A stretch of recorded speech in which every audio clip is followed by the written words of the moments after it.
उस्मान साहब कैसे हुई, पहले बताएं कि 1.5 करोड़ से ज्यादा घर में 1.5 करोड़ रुपया सर असल में मसला ये है, इसमें मेरी एक सिस्टर होती है दुबई में। ठीक है। ये अम्मी है, वो दुबई में होती है, वो अपना जेवरात वालदा के पास रखा होता है उन्होंने। मेरी वाइफ है ऊपर, उन्होंने भी अपना जेवर अम्मी के पास रखा हुआ है। ठीक है। एक मेरी दूसरी सिस्टर है, उनका जेवर भी मेरी अम्मी के पास है, क्योंकि ईद के फौरन बाद भाई की शादी है। ठीक है। फिर उसका जेवर भी बनाया हुआ था, क्योंकि ईद के चौथे दिन भाई की शादी शुरू है। ठीक है। वो जेवर भी तकरीबन 8.5 तोले जो जेवर इस उसका वक्त भी, उनकी बहू है उनका जेवर भी, और जो आने वाली बहू है उसका जेवर भी, और बहन का जेवर जी भी, जनाब। और तकरीबन 15 से 20 तोले मेरी वालदा का है। और अभी जो ये उसी चीज़ों में उन्हीं जगह से चोरी हुआ है जिन्हीं जगह से जेवर पड़ा हुआ था। ठीक है। वाइट वाली अलमारी में पैसे पड़े हैं, वहाँ से चोरी नहीं हुए। जहाँ से पैसे पड़े थे वहाँ से पर्सों में से पैसे निकाले हैं और पर्स वहीं रख दिए हैं, सिर्फ जेवरात वहीं से निकाले हैं। जो झूठा जेवर पड़ा था, जिसको पता नहीं आर्टिफिशियल कहते हैं, वो उधर ही रखा हुआ है, वो किसी ने नहीं चोरी किया। ठीक है। जो सच्चा जेवर था, ओरिजिनल जो सोना था, जिधर जिधर पड़ा था उधर उधर से उठाया, वैसे ही सेटिंग कर दी है बैगों की। ठीक है। जिधर से कैश पड़े थे जिस डब्बे के अंदर, वो डब्बे का डब्बा ही, ये लेडीज वो क्या कहते हैं, ब्रीच लगाते हैं, वो बड़ा सा डब्बा होता है, उसके अंदर पैसे रखे थे। ठीक है। वो भी ले गए हैं। शादी के बाद, ईद के फौरन बाद भाई की शादी थी। शादी के बाद ही सारी फैमिली में उम्रे में जाना था। सारी फैमिली हमने उम्रे में जाना था और उसके लिए हमने वो दिरहम रखे हुए थे। ठीक है। ठीक है। और शुक्र है वो पासपोर्ट नहीं लेके गए, पासपोर्ट तो अलग अलमारी में पड़े हुए थे। ठीक है। ये तकरीबन 40 से 43 तोले जेवर मेरा हमारा बनता है, और तकरीबन 18 से 20 लाख रुपए के दिरहम और दिनार है, और तकरीबन 8 से 9 लाख रुपए पाकिस्तानी कैश है। ठीक है। लेकिन एफआईआर में आप कम लिखवाया, या एफआईआर में इसलिए कम लगाया कि उधर वो कह रहे थे जी वो बताना है जो उस आज तक किया है, यानी कि कल चोरी हुई है, उन्होंने बोला जी सवेरे रिपोर्ट दे दियो। हाँ। जेरा ताड़ा गया है। हाँ। हमने वो रिपोर्ट दे दी है। बाद में बंदे को पता चलता है। बाद में जब हमने कैलकुलेट किया, बहन के जेवर देखे हैं, भाभी के जेवर देखे हैं, या किसके कम होते हैं, वो उसमें तो मैंने 33 तोले जेवर लिखवाया, क्योंकि उस टाइम तो वो 33 तोले जेवर निकला है। ठीक है। लेकिन एक्चुअली जो अभी कम हो रहा है हमारा तकरीबन 44 तोले होगा। वही हम सुनियारे तो है नहीं, हाँ। तोला हुआ है। लेकिन जो एस्टिमेट औरतों को ज्यादा पता था, मुझे तो पता नहीं है। बिल्कुल ठीक है। मेरी वाइफ का तकरीबन 6.5-7 तोले जेवर था, हम ही नहीं डाला था। हाँ। वो भी नीचे पड़ा था। बिल्कुल ठीक है। अच्छा, पुलिस क्या कहती है? मायूस है सर, पुलिस ने तो बहुत मायूस कौन है। उन्होंने पहले तो उनको डाला जी हमारे साथ चलें, इधर से उनको कैमरे की लेके दें फुटेज। ये पुलिस का काम है या आपका काम? हमारा काम है। पुलिस ने बोला जी आपका काम है, हम हमारे साथ चलें। सब की इधर से फुटेज लेके दी है। एक फुटेज में वो औरतें निकल रही हैं घर से, वो आ गई हैं। उन्होंने बोला जी कि ये आप तस्वीरें देखें, ये तो नहीं है जो उनके पास रिकॉर्ड याफ्ता लड़कियाँ थी दोनों। ठीक है। ठीक वो जब वो वाइफ को और भाभी को और मैंने अपनी अम्मी को दिखाई तो वो फौरन बोली हैं यही हैं।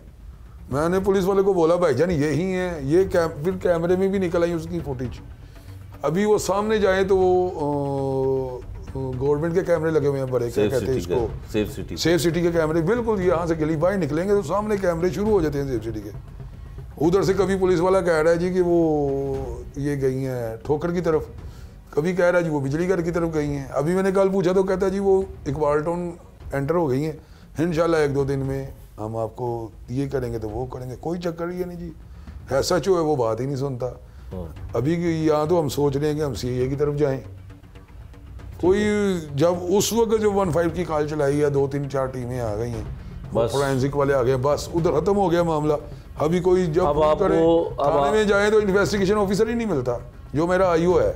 अच्छा, इन्वेस्टिगेशन वो ही नहीं मिलता। वो जी मैंने ड्यूटी लगी है जी, वो मैचा थे जी, मेरी बेदियाँ रोड पे लगी है जी, मैं इतने बजे आवांगा जी, मैं आज नहीं जी, मैं कल आवांगा, कोई चक्कर नहीं। अच्छा जी, ये एक जो भाई ने बात की है, इन्वेस्टिगेशन विंग जो है वो ऑपरेशन विंग से इसलिए अलग किया गया था कि जिन लोगों के मुकदमात दर्ज होते हैं, जिनके केस ज़ेर तफ्तीश होते हैं, उनको अलग से एक विंग तश्कील दे दिया जाए ताकि ये किसी ड्यूटी पर लॉ एंड ऑर्डर की सूरत हाल ख़राब हो या किसी ऐसी ड्यूटी पर वो ना जा सके। ये 1.5 करोड़ से ज़ायद चोरी की वारदात करवा के बैठे हुए हैं सब्जाजार में, और अब 15 रोज़ गुजर गए हैं इस वारदात को, और सीसीटीवी फुटेज भी अगर हासिल करनी है तो इन साहब ने खुद जाना है, पुलिस इन्वेस्टिगेशन और करके दी है भाईजान। अच्छा जी, फिर करके दी हैं उनको। उस घर से वो मेजर साहब हैं, उन्होंने बोला नहीं जी कल को हमारे के जान को मसला बन जाएगा, हम फुटेज आपको देंगे, कल वो ये डकैत हमारे घर आ जाएंगे, तो ये हो जाएगा वो हो जाएगा। कोई बंदा कंप्रोमाइज़ ही नहीं करता था। फिर वो एक घर वालों ने मिन्नत की है, उसकी फुटेज में वो निकले हैं जी। ठीक है, फिर वो दोनों फुटेज मैं अभी आपको दूंगा जी, मैं वो भी फुटेज भी आपको देता हूँ। मैं उनकी जो रिकॉर्ड पुलिस के रिकॉर्ड में जो है, जो पुलिस वालों ने मुझे दी हैं तस्वीरें, मैं वो भी देता हूँ आपको। ठीक है, तो वो मकसद कहने का ये है कि पुलिस की तरफ से कोई ये नहीं है जी। ठीक है। अभी हमें चंद पुलिस वाले दोस्त जो हमारे भी दोस्त हैं वो कहते हैं जी आप सीएम सेल में जाएं, उनको एप्लीकेशन दें, आप आईजी के पास जाएं, ये ऐसे काम नहीं करेंगे वैसे काम नहीं करेंगे, तो कोई हमको कोई सपोर्ट नहीं है जी। ठीक है। अच्छा, मुझे ये बताएं कि इस हलके में आपका एमपी एमएनए कौन? जी वो अमाद अजहर था मेरे ख्याल में, उसके मुकाबले में पीटीआई से तो अमाद अजहर हुआ था। ठीक है, मिनिस्टर अमाद अजहर। ठीक है। तो वैसे आप मैं इश्तियाक का हल्का यही। ठीक है, मैं इश्तियाक साहब का हल्का है। नून लीग को वोट दिया? नहीं जी, पीटीआई को दिया। पीटीआई को दिया, ठीक है। अच्छा, मुझे ये बताएं कि वज़ीर आला पंजाब जो है वो मरियम नवाज साहब हैं जी जी, और वो क्राइम को कंट्रोल करने के लिए बहुत सारे पुलिस अफसरान को जो है वो हिदायत भी करती है। कहना चाहते हैं कुछ मैडम सीएम? मैडम सीएम के लिए ये क्या मैं कह सकता हूँ जी, मैडम सीएम ने पुलिस को लिए बहुत खर्चा कर रही हैं, बहुत उनको फैसिलिटी दे रही हैं, बहुत तनख्वाहों में इजाफा किया, लेकिन आवाम को जो उनके पास चोरी हो रही है उनको कोई फैसिलिटी नहीं है। कोई हमको किसी आके ये नहीं बोला कि आपके मुल्ज़म ऐसे हैं, किसी किस्म की कोई इन्वेस्टिगेशन तो वो करते हैं कि जो मामला चल रहे हैं मुल्ज़िम आपके मिल जाएंगे? ये तो अल्लाह के पास ही है भाईजान। इनके पुलिस वालों के ऊपर तो कोई चक्कर नहीं, कोई कुछ बता नहीं रहा। एक बंदा कहता है जी, पुलिस वाला जो आईओ है वो कहता है जी हमने उनको देखा है जी वो मुल्तान रोड चली गई हैं। अगले दिन वो बयान देता है नहीं जी मुल्तान रोड नहीं, ये बिजली घर चली गई हैं। अभी वो कह रहा है इकबाल टोन चली गई हैं। तो इकबाल टोन चलते चलते अभी वो मेरा ख्याल है उम्रे पे ना चले जाए, क्योंकि उम्रे पे तो हमने जाना था, हमको तो लूट के वो ले गए।